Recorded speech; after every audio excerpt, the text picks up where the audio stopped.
तर्हि तत्र तत्र द्वितीयमस्ति तत् परिमाणं परिमाणमपि तत्र उक्तं येन काष्ठादिनिर्मितेन आयतविस्तृतोच्छ्रितेन पात्रविशेषेण व्रीह्यादि परिच्छिद्यते पात्रगतायाः पात्रगतायाम् अविस्तारोच्छ्रायैः तत्परिमाणं प्रस्थादि इति तत्परिमाणं तद्भवन्तः जानन्ति यदा तदर्थमेव सरलरूपेण उक्तवान् पैलि इत्यादिकम् उदाहरणं कृत्वा तादृशं पात्रविशेषः। तृतीयं किमस्ति? तृतीयमस्ति आयामः। आयामो नाम दैर्घ्यं येन परिच्छिद्यते तत् प्रमाणम् अरत्नी इत्यादि। आयामः नाम लम्बाई चौडाई इत्यादिकं करोति तद् आयामः। यदा अरत्नी इति वदति एवं यज्ञे वयम् एतत् कुर्मः यज्ञे काष्ठं स्थापयामः तर्हि तत् कियत् दीर्घं भवेत्? अरत्नी इत्युक्ते किं भवति? अरत्नी इत्युक्ते एतत् मम बैकग्राउंड कारणेन ममैव अहं यद् दर्शयामि तद् द्रष्टुं न शक्नुवन्ति भवन्तः।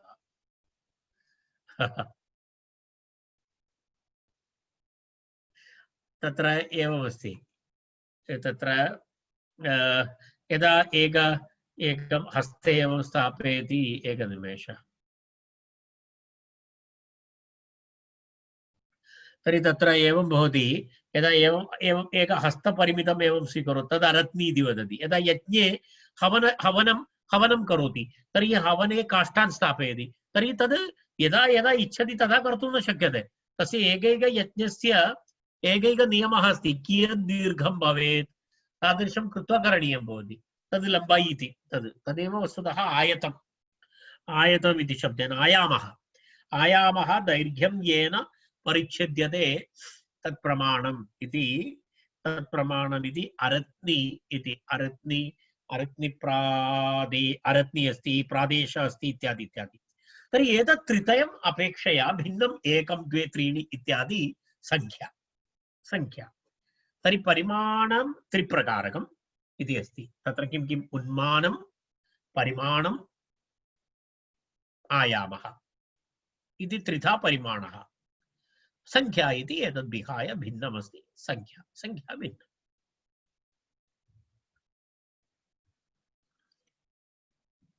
तर्हि संख्या परिमाण गोपुच्छ एतेभ्यः ठञ् एव भवति ठक् न भवति।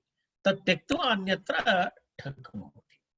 अस्तु इति एतत् सूत्रं। तत्र अधिकारः एतत् सूत्रमपि एकया दृष्ट्या अधिकार मिश्रितविधिसूत्रमस्ति। अधिकारविधिसूत्रमस्ति उभयमपि अस्ति तत्र। तर्हि एवम् उक्त्वा किम् अस्ति इदानीं पश्यामः। आर्हादगोपुच्छसङ्ख्यापरिमाणाठक् इति उक्त्वा तदर्हति इत्येतदभिव्याप्य ठञधिकारमध्ये ठञो अपवादः ठक् अतिक्रियते गोपुच्छादीन् वर्जयित्वा इति तत्र उक्त्वा अग्रे गच्छामः। उदाहरणम् अनन्तरं वदेत्। असमासे निष्कादिभ्यः इति अग्रिमं सूत्रम्। असमासे निष्कादिभ्यः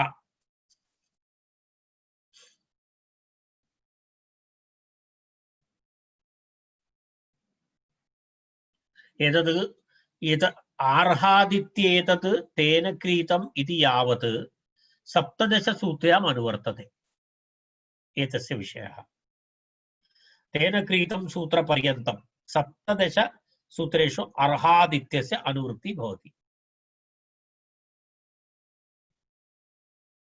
अर्थात् एतस्य आशयः नाम निष्कादिभ्यः निष्कादिशब्दः निष्क इति एक किं वदामः पूर्वमुक्तं परिमाण निष्क इति परिमाणः निष्कशब्दः सर्वं बहुवारम् आगतः वयं जानीमः। गतप्रकरणेषु निष्कशब्दः बहु असुवर्ण निष्क इत्यादि सर्वम् आगतमस्ति। तर्हि तत्र किमस्ति सूत्रार्थः निष्कादिभ्यः असमासे यत्र समासः न भवति असमासे ठक् स्यात् आर्हीयेषु अर्थेषु आर्हीयेषु अर्थेषु ठक् स्यात्। ठञ् न भवति, तद्वयं पूर्वं पठितवन्तः। ठञ् अन्तः ठग् आगतः। असमासे भवति, समासे तु ठञ् भवति, समासे तु ठञ् भवति।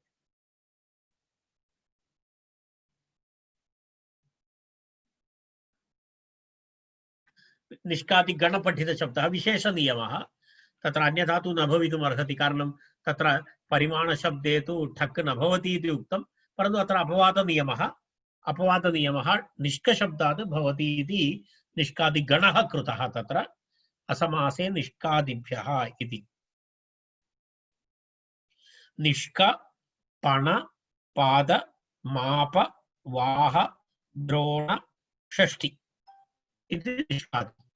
एतेभ्यः शब्देभ्यः असमासे, यत्र समासः भवति तत्र तु न भवति, असमासे किं भवति, तत्र ठक् प्रत्ययः भवति।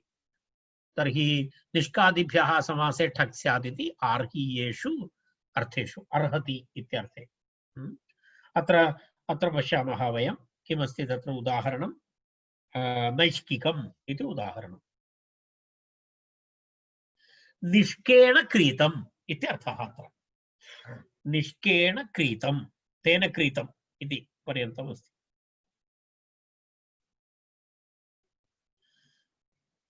अत्र असमासे इति अर्हात् ठक् तद्धिताः एतत् सर्वं भवति। निष्केण क्रीतम् इत्यर्थे निष्कशब्दात् अनेन सूत्रेण ठक् प्रत्ययः।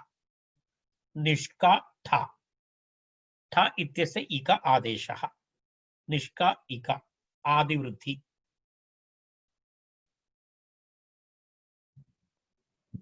पश्यतु, ठक् प्रत्ययः भवति, ठञ् प्रत्ययः भवति, रूपे कोऽपि भेदः नास्ति, केवलं स्वरभेदः अस्ति, अन्यथा कोऽपि भेदः नास्ति।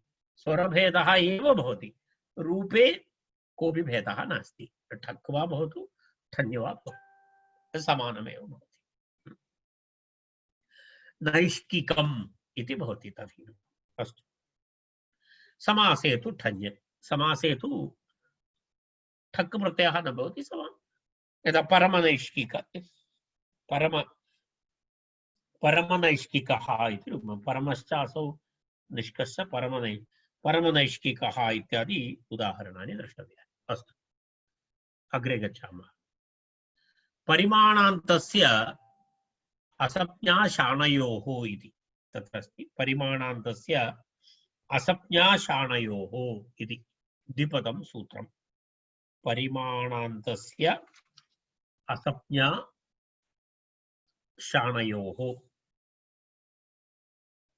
उत्तरपदवृद्धिविधायकं प्रसङ्गवशात् अत्र सूत्रमानीतं। सप्तमाध्यायस्य तृतीयपादस्य सूत्रमिदं। तद्दृष्ट्वा गच्छन्तु भवन्तः, प्रकरणं द्रष्टव्यं। तदाधारेण अनुवृत्तौ भेदः भवति, अनुवृत्तिभेदः भवति। सप्तमाध्यायस्य तृतीयपादस्य 17तमं सूत्रं वयं जानीमः। यत् उत्तरपदवृद्धिविधायकप्रकरणमस्ति तत्र यत्र उत्तरपदवृद्धि परमनैष्किकः इति उदाहरणं पश्यतु। परिमाणान्तस्य असप्ज्ञाशाणयोः इति संख्यायाः इति अनुवर्तते, उत्तरपदस्य इति अनुवर्तते, किति इति अनुवर्तते, तद्धितेषु अचामादेः इति अनुवृत्ति, अचोनिनिति, वृद्धिः अङ्गस्य। एतत् सर्वं पूर्वं वयं कृतवन्तः। एतत् सर्वं भवन्तः स्मरेयुः। तर्हि अत्र उत्तरपदवृद्धिः स्यात् नितादौ, नित्त नित्त कित्त प्रत्यये परे। कुत्र केषां शब्दानां विषये तत्र वदति, तत्र उत्तरपदवृद्धिः भवति इति उक्तम्। अर्थात् परिमाणवाची शब्दः अन्ते यस्य अस्ति, परिमाणान्तस्य इत्यर्थः। आदिवृद्धिप्रकरणे उत्तरपदस्य इत्यधिकारे इदं सूत्रम्। उत्तरपदस्य आदेः अचः वृद्धिः स्यात् इत्यर्थः। निति निति किति च परे। तर्हि सूत्रार्थः पूर्णरूपेण वयं पश्यामः चेत् परिमाणान्तस्य परिमाणवाची यस्य अन्ते भवति परिमाणान्तस्य पुनः उत्तरपदस्य आदेः अचः वृद्धिः स्यात् किं परे तत्र नीति नीति किति च परे किन्तु संज्ञा विषये शाण इति शब्द उत्तरपदे अस्ति चेत् तत्र अयं विषयः न भवति इति अयं विषयः न भवति तत्र तत्र भिन्नं भवति तत्र न भवति किमर्थं यदा संज्ञा भवति अन्यथा शाण इति शब्दः भवति तत्र अयं नियमः नास्ति अर्थात् उत्तरपदवृत्तिः नास्ति इत्यर्थः तर्हि तत्र वयं पश्यामः इदानीं तत्र प्रथमम् उदाहरणं स्पष्टम् अस्ति खलु सूत्रार्थः परिमाणान्तस्य शब्दस्य उत्तरपदवृद्धिः भवति कदा नित् नित् कित् प्रत्यये परे परन्तु कं कं त्यक्त्वा संज्ञावाचक शब्दं त्यक्त्वा शाण शब्दं त्यक्त्वा इति एवं एवं करणीयः अस्तु तत्र पश्यामः वयम् उदाहरणं परमनैष्किकः इति उदाहरणं परमनैष्किकः परमनिष्केण क्रीतः परमनिष्केण क्रीतः इति परमनैष्किकः किमपि वस्तुविशेषः परमनैष्किकः परमनिष्क इति शब्दः निष्क शब्दः परिमाणवाचकः अत्र परिमाणान्त शब्द अस्ति परिमाणान्तत्वम् अस्ति अत्र निष्क इति शब्दः परमनिष्क इत्यत्र निष्क इति उत्तरपदं परिमाणान्तं परिमाण शब्दः परिमाणान्त अस्ति अनन्तरं तत्र किमस्ति परिमाणान्त शब्दात् तत्र किं भवति ठञ् प्रत्ययः भवति प्राग्वदेश् ठञ् सामान्यमस्ति अत्र प्राग्वदेश् ठञ् कारणं तत्र ठक् न भवति इति उक्तम् निष्क शब्दः भवति अत्र परमनिष्क इति शब्दः अस्ति तर्हि परमनिष्क शब्दात् ठञ् प्रत्ययः सूत्रं प्राग्वदेश् ठञ् नित् अस्ति ठ अस्ति इका तर्हि परमनिष्क इका परमनिष्क इका अनेन आदिवृद्धिः भवितुम् अर्हति परन्तु तं बाधित्वा एतद् भवति परिमाणान्तस्य असंज्ञाशाणयोः इति सूत्रेण तत्र उत्तरपदस्य वृद्धि उत्तरपदस्य आदेः अचः वृद्धि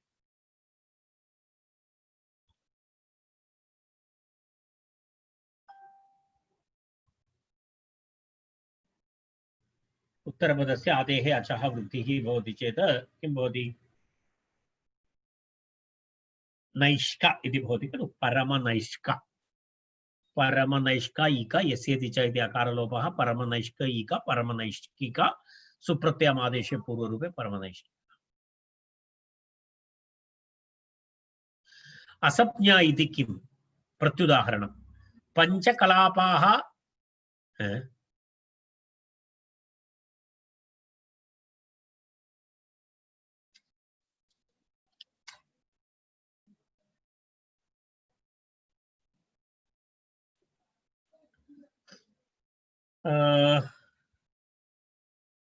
एकनिमेषः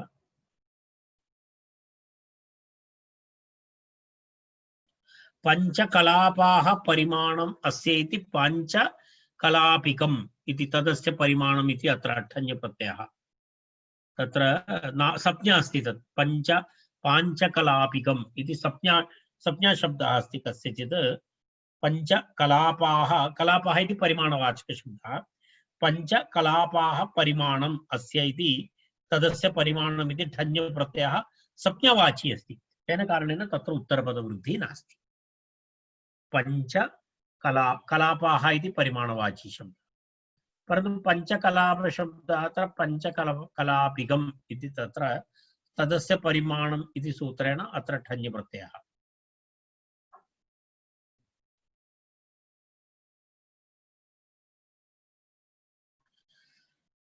तत्र एकः लघुविषयः चर्चितः अस्ति। असमासग्रहणं ज्ञापकं भवति इतः प्राक् तदन्तविधिः इति। तत्र एवमस्ति,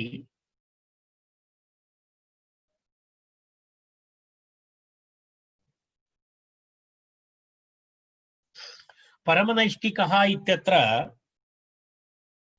वस्तुतः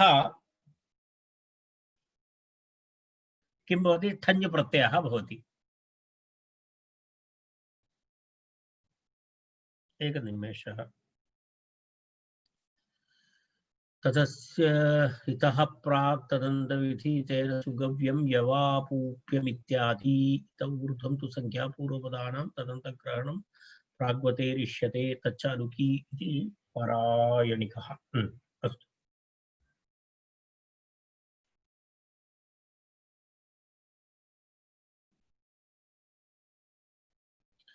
तत्र प्रश्नः एवमस्ति, एक शङ्का अस्ति। असमासे निष्कादिभ्यः इति अस्ति एकं सूत्रम् उक्तं खलु इदानीं। तत्र केवलं निष्कादिभ्यः इति वदति चेदपि, असमासे निष्कादिभ्यः इत्यत्र केवलं निष्कादिभ्यः इति वदति चेदपि तत्र तदन्तविधि प्राप्नोति। निष्कादि तस्य ग्रहणे तदन्तस्य अपि ग्रहणमिति तत्र तदन्तविधि प्राप्नोति। कुत्र?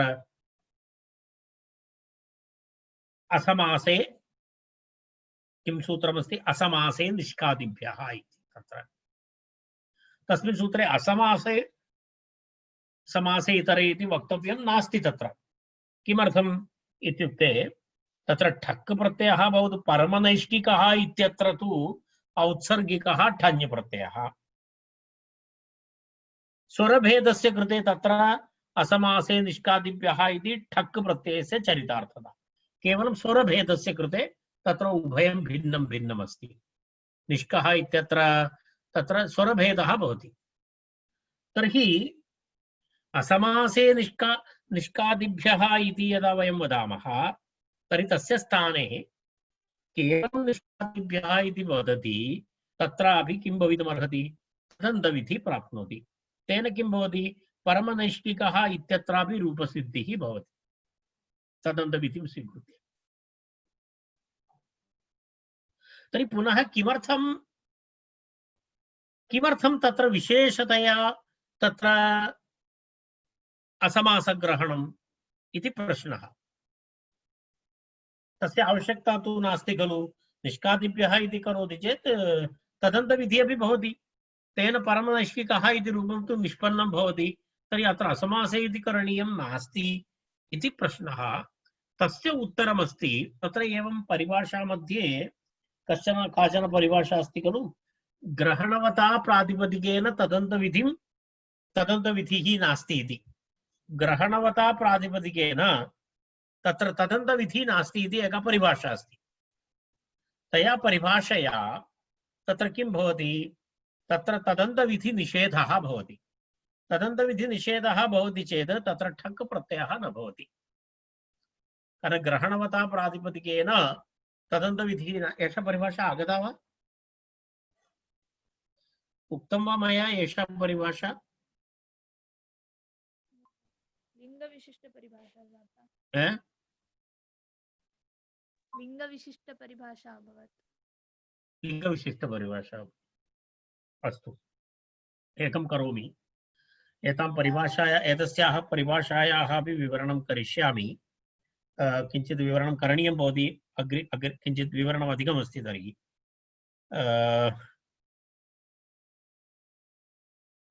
तर्हि एवं कुर्मः। एतस्य किञ्चित् दीर्घविवरणमस्ति।